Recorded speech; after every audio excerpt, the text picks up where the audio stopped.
우리는 지난주 말씀을 통해서 세례 요한에게 세례를 받으심으로 모든 의를 이루시고 하나님 나라의 왕으로 등극하신 예수님의 영광스러운 모습을 볼 수 있었습니다. 그 모습이 어떠했습니까? 그동안 죄로 인해 굳게 닫혀있던 하늘문이 열렸습니다. 그리고 복음사에게 능력의 원천이 되는 성령이 비둘기처럼 예수님께 임했습니다. 그리고 하나님께서 친히 선포하셨습니다. 이는 내 사랑하는 아들이요 내 기뻐하는 자라.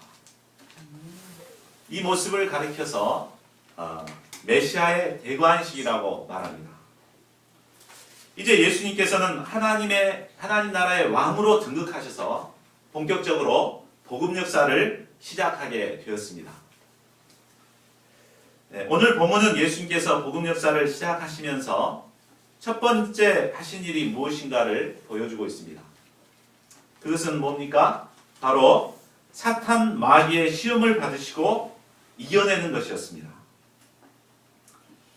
그러면 예수님께서 왜 복음 역사를 섬기시기에 앞서서 사탄의 시험을 이기셔야만 했을까요? 그것은 첫사람 아담이 사탄의 유혹에 넘어가 죄를 범하게 되므로 이 세상이 사탄의 주인이 되었기 때문입니다. 사탄을 물리치고 이제 복음 역사를 시작하려면 먼저 이 사탄과의 싸움이 필요했습니다. 두 번째 아담으로 오신 예수님께서는 하나님 나라를 회복하시기 위해서 반드시 먼저 사탄과의 시험을 이겨내셔야만 하셨습니다. 예수님께서 하나님 나라를 이루시기 위해서 먼저 사탄의 시험을 이기신 것처럼 우리 가운데 하나님 나라를 이루기 위해서는 반드시 이 사탄과의 일전이 필요합니다. 저희가 개척 역사를 이루고 있는데 개척 역사 하나님 나라를 이제 확장하고자 하는데 그러기 위해서도 가장 먼저 사탄과의 싸움에서 이겨야 합니다.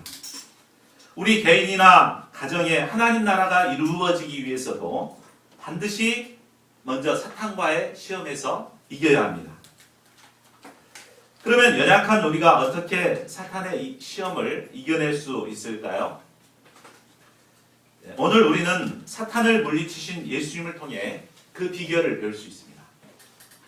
오늘 말씀을 통해서 사탄이 우리에게 어떻게 역사하는가 우리가 잘 알아야 되겠습니다. 그리고 예수님께서 어떻게 물리치셨는가 이것을 잘 배워서 우는 사자처럼 산길자를 찾아다니는 이 사탄의 세력을 물리치고 승리하는 자들이 될 수 있기를 기도합니다. 자, 1절을 보겠습니다. 그때 예수께서 성령에게 이끌려 마귀에게 시험을 받으러 광야로 가셨습니다. 예수님께서 세례 받으실 때 성령께서 비둘기처럼 임했죠.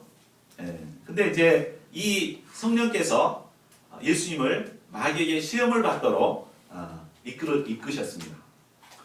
여기서의 시험은 테스트가 아니라 템테이션, 곧 유혹이라는 뜻입니다. 마귀의 유혹에 넘어가 범죄한 인류를 구원하시기 위해서 예수님께서는 반드시 마귀의 시험을 이겨내셔야만 하셨습니다. 이 때문에 성령께서 강권적으로 예수님을 마귀에게 시험 받도록 한 것입니다. 그런데 성령께서 마귀의 시험을 받도록 인도한 곳이 어디였습니까? 바로 광야입니다. 광야는 조용히 하나님의 말씀을 묵상하고 또 하나님과 교제할 수 있는 최적의 장소이기도 하지만 한편으로는 마귀가 유혹할 수 있는 최적의 장소이기도 합니다.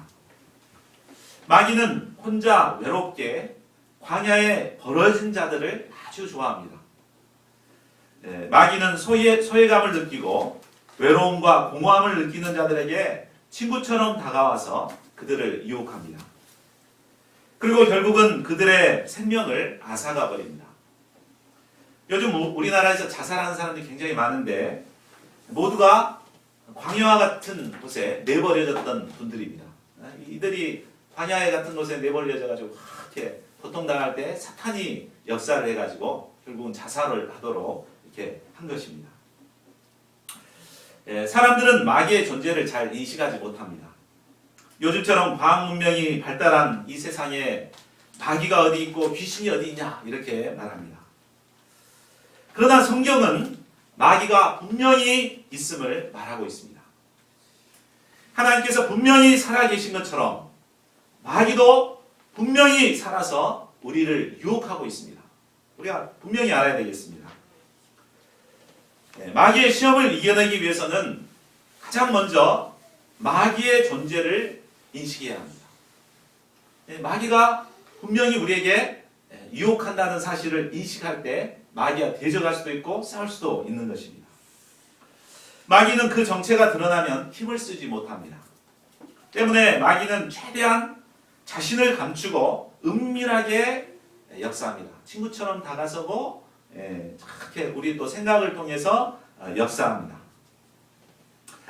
특히 마귀는 영물이기 때문에 우리의 가장 연약한 부분을 잘 알고 있습니다. 그래서 항상 그 연약한 부분을 건드리면 이제 마귀가 이렇게 역사하고 유혹합니다. 물질 문제에 약한 사람은 물질 문제로 유혹합니다. 또 자존심이 강한 사람은 자존심을 통해서 그래서 자존심이 탁 상했다 그러면 마귀가 샥 역사해가지고 막 불신을 심고 그렇게 하죠. 우리의 연약한 부분이 이렇게 상처를 받거나 힘들게 되면 마귀는 그 틈을 놓치지 않고 역사합니다. 정욕이 약한 사람은 정욕으로 유혹하고 이렇게 약한 부분을 통해서 역사합니다. 그런데 모든 사람에게 있어서 공통적으로 연약한 점이 있는데 그것은 바로 먹는 문제, 곧 생존의 문제일 것입니다. 예수님께서도 연약한 육신의 몸을 입으셨기 때문에 먹고 마셔야만 살아갈 수가 있습니다. 그런데 2절을 보십시오. 예수님께서는 무려 40일 동안을 금식하셨습니다. 여러분 40일 금식 하신 분은 본 적은 있죠? 저는 가끔 이제 중요한 기도 제목이 있으면 금식 기도원회를 자주 갑니다. 저기 곡성에 있는 이제 에스더 금식 기도원이라고 그곳에 이렇게 자주 가는데, 전주 아니에요. 곡성, 전주 아니고? 곡성은 다니엘. 그런가요? 죄송합니다. 남원이네요, 남원. 남원. 근데 제가 일주일 이상은 금식을 한 적이 없습니다. 굉장히 힘들기 때문에 딱 이제 원장님이 막 10일 하라 막 이렇게 하거든요. 고집을 세워서 그만큼 안 합니다.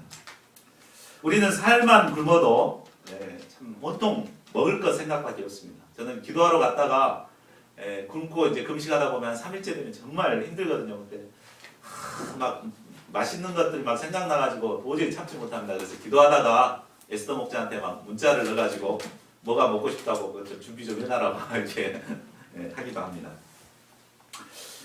우리나라 속담에 사흘 굶어서 담을 넘지 않을 사람이 없다는 이런 속담이 있습니다. 사흘을 굶게 되면 먹고 살아남기 위해서 법이나 도덕도 쉽게 어기는 것이 바로 사람입니다. 그런데 예수님께서는 무려 40일간을 금식했기 때문에 참 음식물을 섭취하지 않으면 곧 죽을 수밖에 없는 이런 한계에 도달했습니다. 그렇기 때문에 먹고 싶은 욕구가 아주 극에 달했을 때입니다. 마귀는 이때를 놓치지 않았습니다. 3절을 보십시오. 마귀는 다정한 친구처럼 다가와서 예수님께 말을 걸었습니다. 내가 만일 하나님의 아들이거든 명하여 이 돌들로 떡덩이가 되게 하라. 마귀는 먼저 내가 만일 하나님의 아들이거든 이라는 말로 예수님께 하나님의 아들로서의 능력을 드러내 보이도록 부추겼습니다. 이 말을 다시 말한다면 당신이 하나님의 아들의 능력이 있다면 굶어 죽어가는 이런 상황에서 돌들로 떡덩이가 되게 함으로 하나님의 아들임을 한번 증명해 보이라 라는 말입니다. 그러면 이 말이 어떤 점에서 유혹이 되겠습니까? 마귀의 첫 번째 유혹은 바로 하나님의 아들로서의 능력을 먼저 배고픈 자신의 현실 문제를 해결하는 데 사용하도록 하는 것이었습니다. 마귀가 우리에게 유혹하는 것은 그 첫 번째 유혹은 뭐 거창한 것이 아닙니다. 뭐 하나님을 믿지 마라, 막 나를 섬겨라, 막 이런 거창한 것이 아니라 자신의 능력을 통해서 먹고 사는 문제를 해결하도록 이렇게 유혹합니다. 자신의 능력, 곧 자신의 시간과 물질과 정열과 모든 노력으로 먼저 자신의 현실 문제, 먹고 사는 문제를 해결하라는 것입니다. 우리는 이것이 뭐가 잘못됐는가 생각하기 쉽습니다. 그렇죠? 내 능력으로 내 먹고 사는 문제 해결하는 것이 가장 시급하지 뭐가 시급한가? 이게 당연한 것처럼 여겨집니다. 마귀의 말이 너무나 지나간 말이고 당연히 그렇게 해야 한다고 생각합니다.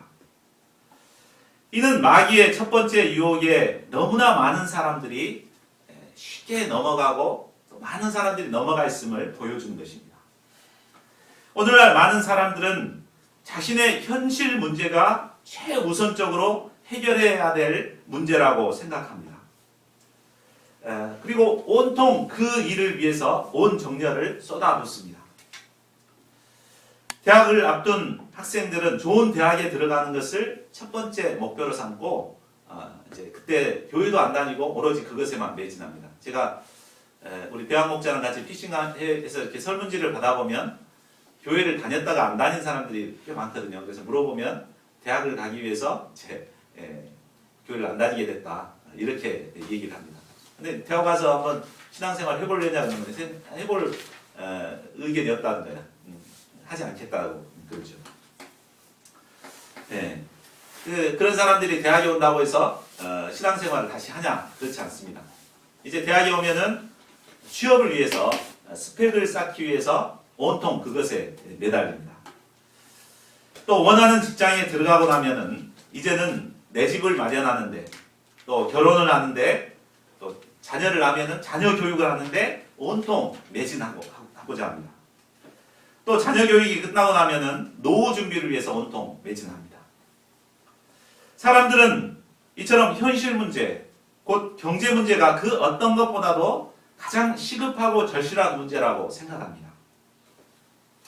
경제적인 문제가 어느 정도 해결되어야만 사명도 감당할 수 있다고 생각합니다. 사명이 좋지만 내가 어느 정도 안정을 찾고 난 뒤에 하겠다, 좀 기다려달라 이렇게 말합니다. 그런데 그랬던 사람이 어느 정도 안정을 찾게 되면 거기에 만족하지 않습니다. 좀 더 나은 생활, 좀 더 안정된 생활을 추구하려고 계속해서 그 일에 매달립니다. 이처럼 인간의 탐욕은 밑빠진 독에 물 붓기와도 같습니다. 특히 오늘날은 그 어느 때보다도 마귀의 첫 번째 유혹에 넘어가 현실적인 문제에 얽매여 있는 젊은이들이 참으로 많은 것 같습니다. 그래서 구급 공무원 하나를 바라보고 10년 넘게 고시원에 틀어박혀 젊은 시간들을 낭비하는 사람들이 너무나 많습니다. 마귀는 밤낮으로 우리에게 먼저 현실 문제를 해결하는데 온 마음과 정열을 쏟으라고 유혹하고 있습니다. 마귀는 사람의 행복이 소유에 있는 것처럼 소유를 위해 인생 전부를 매달리게 만듭니다. 그러나 인간의 행복이 결코 소유에 있지 않습니다. 마귀는 우리를 위하는 것 같지만 실상은 우리를 먹고 사는 문제에 얽매이게 하여서 물질의 노예로 만들어 버리는 것입니다. 그리고 마귀의 인도함을 받는 자들의 결국은 행복이 아니라 마귀의 인도함을 받아 물질을 위해서 살다가 결국은 마귀와 함께 멸망에 이르게 됩니다. 그러면 예수님은 이 유혹을 어떻게 물리치십니까? 우리 4절 말씀을 이런 유혹을 물리치고자 하는 심령으로 한번 같이 읽어보겠습니다. 4절 시작. 예수께서 대답하여 이르시되 기록되었으되 사람이 떡으로만 살 것이 아니요 하나님의 입으로부터 나오는 모든 말씀으로 살 것이라 했느니라. 예수님은 인간이 육신의 삶을 영위하기 위해서는 먹어야 한다는 사실을 부인하지는 않으셨습니다. 그러나 예수님은 인간이 단순히 육체를 가진 존재가 아니라 하나님의 말씀으로 살아가는 영혼을 소유한 존재임을 가르쳐주고 있습니다. 인간은 하나님의 형상대로 지음을 받은 영혼을 소유한 존재이기 때문에 하나님의 말씀인 영적인 양식인 하나님의 말씀이 절대적으로 필요합니다. 인간은 육신의 삶뿐만 아니라 영혼을 소유한 고귀한 존재입니다. 인간이 인간으로서 위대한 것은 바로 영혼을 소유했기 때문입니다. 육신은 이 세상에 사는 날 동안 살지만 결국은 죽으면 썩어 없어질 것입니다. 그죠? 우리가 육신을 위해서 막 건강을 염려하고 막 좋은 거 먹고 마시고 이렇게 하지만 결국 7, 80년 지나면 다 죽습니다. 다 죽고 결국 썩어 없어질 것입니다. 그러나 영혼은 어떻습니까? 영혼은 영원토록 사는 것이죠. 자, 7, 80년 살다가 썩어 없어질 육신이 더 중요합니까? 영원토록 살아가는 영혼이 더 중요합니까? 그죠? 두말하면 잔소리잖아요.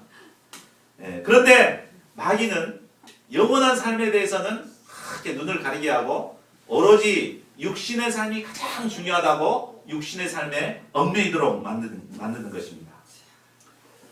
그러나 우리는 영원한 세계를 소유한 영혼을 가진 존재입니다. 이런 자기인식만을 가져도 우리는 마귀의 유혹을 분별하고 물리칠 수 있습니다. 육신을 위해서 먹고 사는 것에 집착하도록 만드는 것은 마귀의 유혹이라는 사실을 우리가 알고 영혼을 위한 삶으로 터닝할 수가 있는 것입니다. 그러면 영적 생명을 얻기 위해서 우리에게 필요한 것이 무엇입니까? 우리의 육신이 생명을 얻기 위해서 떡이 필요하듯이 우리의 영혼의 생명을 얻기 위해서는 바로 하나님의 입에서 나오는 말씀이 필요합니다. 우리의 영혼이 하나님께로부터 왔기 때문에 하나님의 입으로부터는 나오는 하나님의 말씀이 우리의 영혼에 생명을 주게 됩니다. 하나님의 말씀이 얼마나 우리에게 힘이 됩니까? 정말 고난 가운데 있을 때 하나님의 말씀을 들으면 이렇게 힘을 주고 위로를 얻습니다. 또 하나님의 말씀을 들을 때 슬픔 가운데 있던 자가 기쁨을 얻고 생명을 얻습니다. 무엇보다 하나님의 말씀은 우리에게 영원한 생명을 줍니다. 인간은 이처럼 이 하나님의 말씀으로 살아가는 영적인 존재들입니다. 우리가 이 사실을 바로 알 때 마귀의 유혹을 물리칠 수 있습니다. 예수님께서 인용하신 말씀은 신명기 8장 3절 말씀입니다. 이 말씀은 하나님께서 이스라엘 백성들이 광야에 있을 때 40년 동안을 만나러 먹이시고 육신의 생명을 돌봐주신 후에 하신 말씀입니다. 이를 통해서 하나님께서 그들에게 깨닫게 하시고자 하시는 것이 무엇입니까? 그것은 바로 하나님의 말씀으로 살아간다는 사실을 알게 해주신 것입니다. 광야에 뭐 먹을 것이 있습니까? 수십만 대군이 광야에서 먹을 것이 없지만 하나님께서는 말씀을 쫓아 살아갈 때 40년 동안 전혀 굶주리지 않게 하셨습니다. 옷도 헤어지지 않게 하셨습니다. 이를 통해서 인간은 하나님의 말씀만 먹고 살아가면 하나님께서 모든 것을 책임져 주시고 먹이신다는 사실을 가르쳐 주신 것입니다. 그런데 우리는 육적인 문제는 내 스스로 해결해야 된다고 생각합니다. 영적인 것은 하나님이 해주실지 모르지만 육적인 문제는 내 스스로 노력해야 된다고 생각하기 쉽습니다. 그래서 사람들은 내가 노력하지 않으면 안 된다. 내가 열심히 직장에서 노력하고 돈을 벌어야만 먹고 살 수 있다 생각하고 그것에만 집착합니다. 그러나 우리의 노력으로 사실 모든 걸 다 얻을 수 있습니까? 그렇지 않죠? 하나님께서 우리에게 건강을 주시고 또 힘을 주셨기 때문에 우리가 직장 생활도 할 수 있는 것입니다. 하나님께서 지혜를 주시지 않고 건강을 주시지 않았다면 우리는 하나님의 우리가 그 직장을 제대로 다닐 수가 없습니다. 작년에 에스더 목자가 건강을 잃었을 때 직장 생활을 더 이상 할 수가 없었잖아요. 그러나 하나님께서 고쳐주시니까 계속해서 직장 생활도 할 수 있는 것입니다. 인간은 위로 하나님을 경외하고 섬길 때 하나님께서 주시는 힘과 능력을 덧입어 현실 문제를 이기고 살아가게 됩니다. 그러므로 인간은 떡으로 사는 존재가 아니라 바로 하나님의 입으로 나오는 모든 말씀으로 살아가는 존재입니다. 예수님은 극한 굶주림 가운데서도 인간은 하나님의 말씀대로 살아야 하는 존재임을 가르쳐 주셨습니다. 인간은 어떤 상황 가운데서도 하나님을 의지하고 하나님의 말씀을 쫓아 살아갈 때 의미 있고 가치 있는 인생을 살게 됩니다. 저희 모두가 하나님의 말씀으로 살아가는 존재임을 영접하고 떡의 유혹을 이겨내는 자들이 될 수 있기를 기도합니다. 첫 번째 시험이 먹히지가 않자 이제 마귀는 두 번째 시험으로 유혹합니다. 5절을 보십시오. 마귀는 예수님을 거룩한 성으로 데려다가 성전 꼭대기에 세웠습니다. 이 성전 꼭대기는 약 54m 높이라고 합니다. 또 예루살렘 성 자체가 해발 750m 산 위에가 있습니다. 그렇기 때문에 아마 꼭대기에서 아래를 내려다보면 약 800m 높은 빌딩에서 내려다보는 것 같았을 것입니다. 그러니까 63 빌딩이 약 250m 정도 된다 그러더라고요. 그러니까 800m면 어마어마하죠. 그곳에 이제 예수님을 데리고 갔습니다. 예루살렘 성전은 광야와는 대조적으로 많은 사람들이 모여드는 곳입니다. 바로 이곳에서 마귀가 두 번째 시험을 하고 있습니다. 6절을 보십시오. 마귀는 내가 만일 하나님의 아들이어든 뛰어내리라고 시험했습니다. 그리고 시편 91편 11, 12절 말씀을 인용하여서 내가 뛰어내리기만 하면 하나님께서 천사를 보내서 받아줘서 발이 돌에 부딪히지 않게 할 것이라고 했습니다. 그런데 마귀가 인용한 이 말씀은 그런 의미가 아닙니다. 이 말씀은 하나님을 의지하고 또 하나님을 사랑하는 자에게 하나님께서 피난처가 되어주셔서 모든 재앙 가운데서 지키고 보호해 주시겠다는 뜻입니다. 그런데 마귀는 이 말씀을 살짝 바꿔서 예수님께서 하나님의 사랑을 한번 의심해 보도록 또 시험해 보도록 유혹하고 있는 것입니다. 예수님께서 말씀으로 첫 번째 유혹을 물리치자 마귀도 바로 하나님의 말씀을 이용해서 예수님을 유혹하고 있습니다. 이처럼 마귀는 하나님의 말씀으로 믿는 자들을 유혹합니다.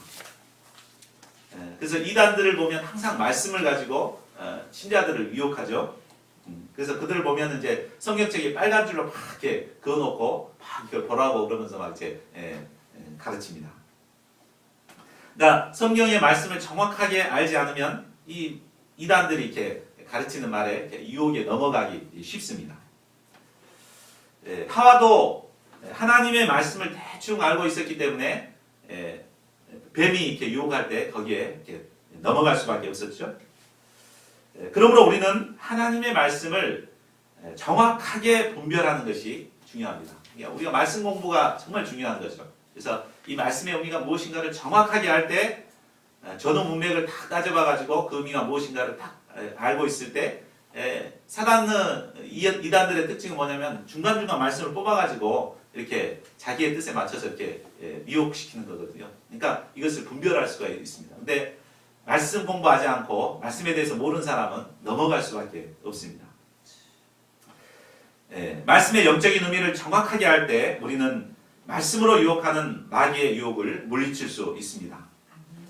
디모데후서 2장 15절은 말하고 있습니다. 우리 함께 읽어볼까요? 시작. 너는 진리의 말씀을 옳게 분별하며 부끄러울 것이 없는 일꾼으로 인정된 자로 자신을 하나님 앞에 드리기를 힘쓰라. 진리의 말씀을 옳게 분별해야 되겠습니다.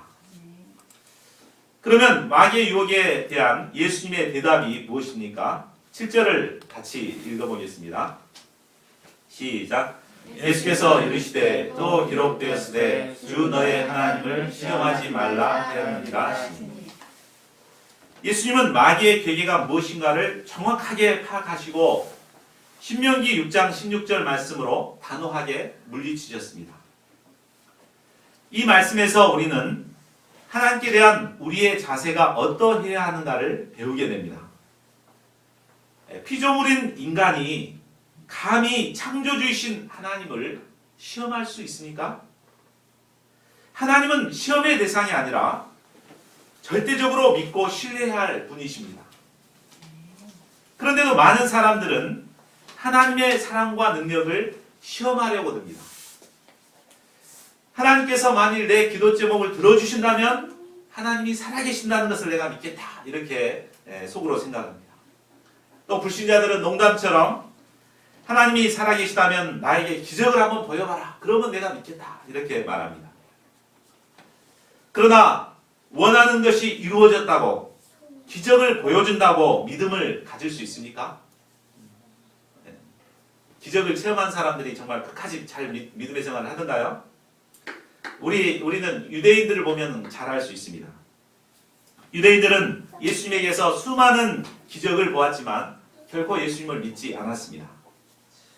어쩌다 우연히 그렇게 됐겠지 생각하며 믿으려고 하지 않았습니다. 믿음은 내가 기적을 체험해야만 얻어지는 것이 아닙니다. 하나님은 시험의 대상이 아니십니다. 하나님을 시험하는 것은 창조주에 대한 도전입니다. 우리는 어떤 경우에나 하나님을 절대적으로 신뢰하고 사랑하고 감사하고 순종하고 경배해야 합니다. 예수님은 하나님을 절대적으로 신뢰함으로써 마귀의 괴계를 파하셨습니다. 이제 마귀는 2차 시험에서도 패하자 이제는 좀 더 고차원적인 문제로 예수님을 시험하고자 합니다. 8절을 보십시오. 마귀는 예수님을 데리고 지극히 높은 산에 올라갔습니다. 거기서 순식간에 천하만국과 또 그 영광을 보여주었습니다. 천하만국의 영광이 얼마나 대단하겠습니까? 저는 이제 MBN의 뉴스나 이런 걸 가끔 보는데, 이제 북한의 김일성 또 김정은이 얼마나 이제 독재 체제를 하면서 이렇게 사치스러운 생활을 하고 있는가, 이런 것을 많이 이제 듣게 되었습니다. 북한의 김정일의 전속 요리사였던 후지모토 겐지스가 쓴 책이 있습니다. 근데 그 책에 보면은 김정일이 한 끼 식사를 하는데 세계 각곳의 신기한 이제 음식들을 공수해서 가져다 먹는다고 합니다. 그래서 그 한 사람의 식탁의 재료값만 해도 약 3,000달러 같은다고 합니다. 재료값만. 그리고 북한 각곳에 가장 아름다운 곳에 33개의 화려한 별장을 가지고 최고급 요트를 타고 다니면서 이제 즐긴다고 합니다. 그리고 그런 별장에서 최고급 양주와 요리를 먹으면서 기쁨조를 불러서 연애를 즐긴다고 합니다. 한 나라의 통치자만 되어도 그가 누리는 영광은 이처럼 대단합니다. 근데 하물며 천하만국의 왕이 누리는 영광은 얼마나 대단하겠습니까? 사람들은 세상 영광을 얻기 위해서 모든 것을 걸고 악착같이 투쟁합니다. 얼마 있으면 육사 지방선거가 있습니다. 지금부터 막 선거에 나오기 위해서 얼마나 사람들이 당선되기 위해서 얼마나 노력을 하고 있습니까? 용화라는 점집에서 점을 보기도 하고, 또 당선만 된다면 자신의 영혼이라도 팔고자 합니다. 그런데 마귀는 만일 내게 엎드려 경배하기만 하면 이 모든 것을 주겠다고 합니다. 이 얼마나 큰 유혹이 되겠습니까? 그런데 마귀에게 경배한다는 것은 단순히 절만 것으로 끝나지 않습니다. 우리가 누구에게 경배하는가에 따라 그의 종이 되어버립니다. 결국 마귀는 천하만국과 그 영광을 믿기로 예수님을 유혹해서 자신의 종으로 삼고자 한 것입니다. 사탄 마귀는 우리에게 세상의 영광을 보여주며 자신에게 절하기만 하면 모든 것을 줄 것처럼 우리를 유혹합니다. 자신의 종이 되기만 하면 우리가 원하는 부와 명예와 성공과 쾌락을 주겠다고 유혹합니다. 이 때문에 많은 사람들이 이 거짓 약속에 속아서 마귀의 종이 되어 양심을 팔고 있습니다.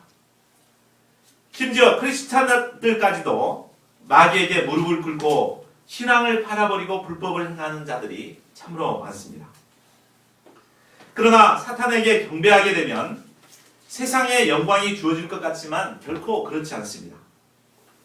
결국 마귀에게 종노릇하다가 결국에는 마귀와 함께 하나님의 진노와 심판을 받게 될 것입니다. 자, 그러면 예수님께서는 이 마귀의 시험을 어떻게 물리치십니까? 우리 10절도 다 같이 읽어보겠습니다. 시작. 이에 예수께서 말씀하시되 사탄아 물러가라. 기록되었으되 주 너의 하나님께 경배하고 다만 그를 섬기라 하였느니라. 예수님은 더 이상 사단과 대화하시거나 그의 음성에 귀를 기울이지 않으셨습니다. 예수님은 사단과 조금도 타협하지 않으시고 단호하게 대적하셨습니다. 사탄아 물러가라. 대개 사단의 시험에 빠지는 사람들을 보면 사탄이 심어주는 이 생각을 영접하고 날몰래 깊이 생각하기 때문에 사탄의 유혹에 넘어가게 됩니다. 야, 그래, 네 말도 참 일리가 있다 하면서 사탄이 주는 생각을 끌어안고 종일 묵상하다가 결국 사탄의 유혹에 넘어가게 됩니다. 그러나 사탄이 심는 생각은 생각해야 할 일고의 가치도 없는 것입니다.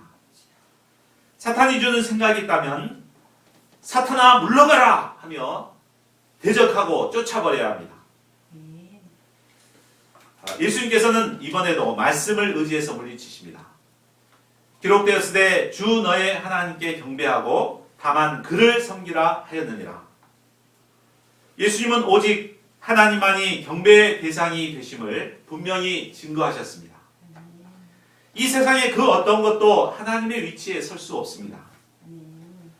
예수님은 사탄이 제시하는 넓고 편한 길은 일고의 가치도 없게 여기셨습니다.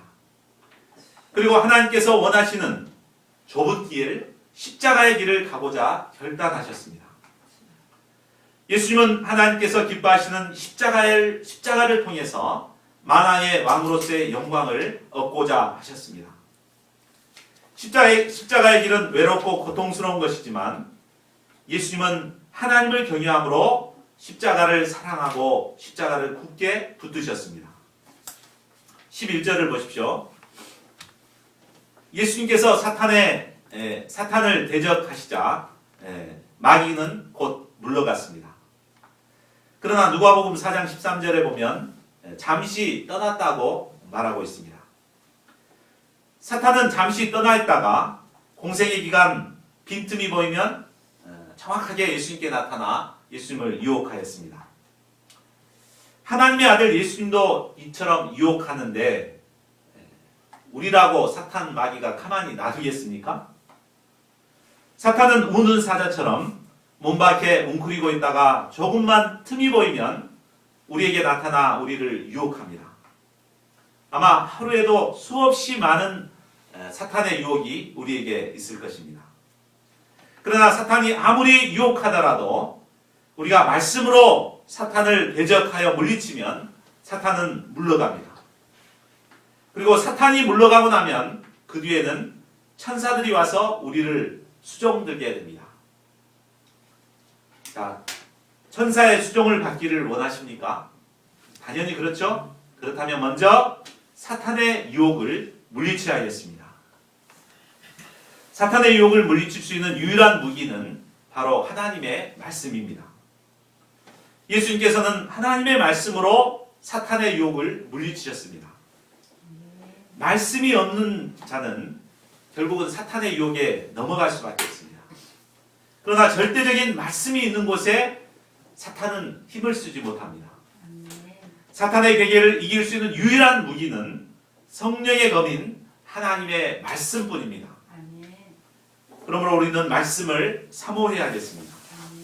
말씀을 공부하고 또 이처럼 말씀이 있는 예배를 사모해야겠습니다. 그리고 하나님께서 주신 말씀을 심령으로 영접하여 어떤 마귀의 유혹도 말씀으로 물리칠 수 있는 승리의 사람들이 되어야 하겠습니다. 결론을 맺겠습니다. 우리가 하나님 나라를 소유하고 승리의 삶을 살기 위해서는 먼저 우리의 원수 사탄 마귀를 물리쳐야만 합니다. 오늘 우리는 말씀을 통해 사탄이 우리를 어떻게 유혹하는지를 배웠습니다. 또 예수님께서 어떻게 사단의 유혹을 물리칠 수 있는가도 배웠습니다. 2000년 전이나 지금이나 사탄의 유혹 방법은 달라진 것이 별로 없습니다. 사탄은 우리에게 경제적인 현실 문제에 얽매여 그것을 먼저 해결하도록 우리를 유혹하고 있습니다. 또한 하나님의 사랑을 시험하도록 유혹하고 있습니다. 또 세상 영광을 보여주며 자기에게 경배만 하면 이것을 얻을 수 있다고 우리를 유혹합니다. 우리는 이처럼 유혹하는 사탄의 유혹을 분별해야겠습니다. 그리고 하나님의 말씀으로 사탄을 대적하고 물리쳐야겠습니다. 유혹이 많은 봄학기, 하나님의 말씀으로 이기고 승리하는 하나님의 나라를 소유하는 저희 모두가 될 수 있기를 간절히 기도합니다. 우리 요절 말씀 같이 읽고 함께 기도하는 시간 갖고자 합니다. 4장 10절 읽겠습니다. 시작. 이에 예수께서 말씀하시되 사탄아 물러가라. 기록되었으되 주 너의 하나님께 경배하고 다만 그를 섬기라 하였느니라.